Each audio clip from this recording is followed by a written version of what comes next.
By the time this video is posted to YouTube, I will be back in the United Kingdom. And by the time this video is also uploaded, West Ham will have played games against Arsenal and Leicester. I was supposed to go to this game and had been looking forward to my first weekend back home being spent at the London Stadium. But fate and programming and fixture lists had other things to say about it, and the game got moved to Monday night, which was the day that I was going to leave London and go back up north, back to my mum's house. So didn't end up going to the game against Wolves, but I can still do a preview nonetheless.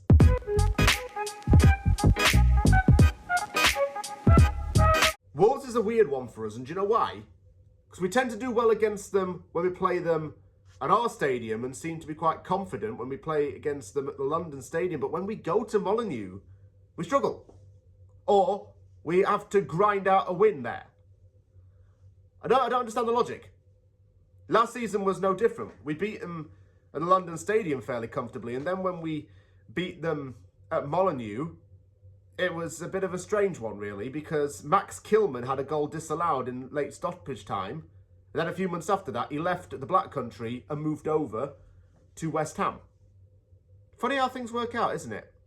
Probably for him, and also the fact that VAR didn't screw us over for once in that game. What the hell's going on at Wolves, man? Can Wolves fans explain to me what is going wrong?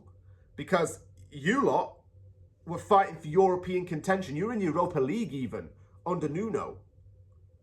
And what's gone wrong? Is it something to do with the owner? Because I hear he's not exactly a credible guy. And it's also, might I add, the former club of current West Ham head coach Julen Lopetegui. Well, he's still in charge at the time of recording this.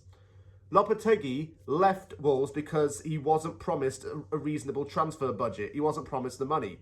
Gary O'Neill, a former West Ham player who's now the head coach at Wolves, has not been given the same guarantees. He's not been guaranteed a big budget. So how could Wolves really improve? And, well, they did still, in a way. They managed to bring in some players. They brought in Jorgen Strand Larsen on loan from Celta Vigo, Carlos Forbes on loan from Ajax. Forbes is an interesting one because West Ham was set to sign him from Man City and then Ajax hijacked the deal. They also brought in Tommy Doyle from Manchester City, Rodrigo Gomes from Braga, Pedro Lima from a Brazilian club.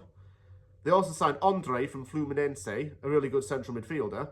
Sold Max Kilman to West Ham for £40 million and sold Pedro Neto to Chelsea for £54 million. So they've sold to buy, but I think they've actually done an all right job of it. On paper. Because results have not been good. It's only recently that they actually started to pick up form.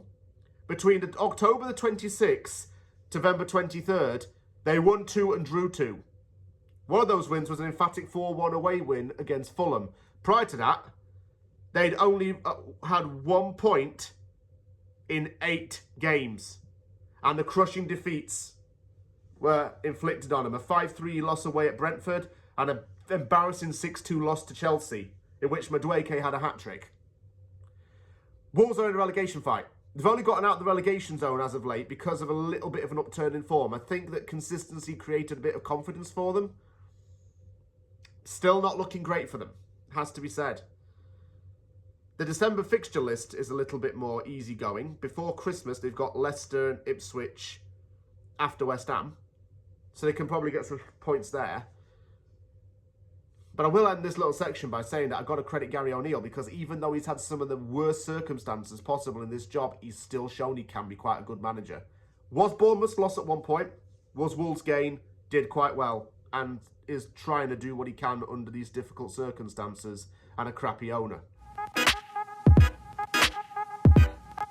Players that I will talk about are Mario Lemina, who I think is an experienced central defensive midfielder. João Gomes is a very good midfielder as well, someone who Lopetegui signed. Hwang Hee-chan hasn't scored yet this season, weirdly enough, but can be quite a dangerous player when he wants to be. I know that Kuna is an excellent forward. He's been linked with a move to Manchester United, and even Arsenal at one point wanted to sign him. And Jurgen Strand-Larsen, who I mentioned earlier, he's got 4 goals in 13 games. He's one of the most consistent goal scorers they have at the club. Quite an okay striker as well, I must add. He's proven me wrong. I thought he'd struggle in England, but he's done pretty well.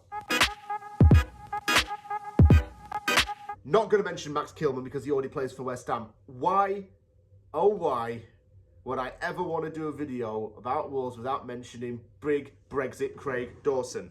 Because we both have something that, well, I have something rather, thinking about it, oh yeah, it's purple, that he doesn't. I have a purple passport, but Craig himself has that blue passport blood in his veins. Our Brexit Beckenbauer was an excellent little bit of business from West Ham. Slagged off from when he signed on loan from Watford, but then made the deal permanent, and he became a very important centre-back in the team. Proper old-school player. Wolves fans love him, and West Ham fans loved him too. And yeah, I miss Craig Dawson to this day. I'll go 2-0 win for West Ham. I always say 2-0 or 2-1, but, you know, let's not do that anymore. Let's go 3-0 West Ham and play a little bit more dangerous.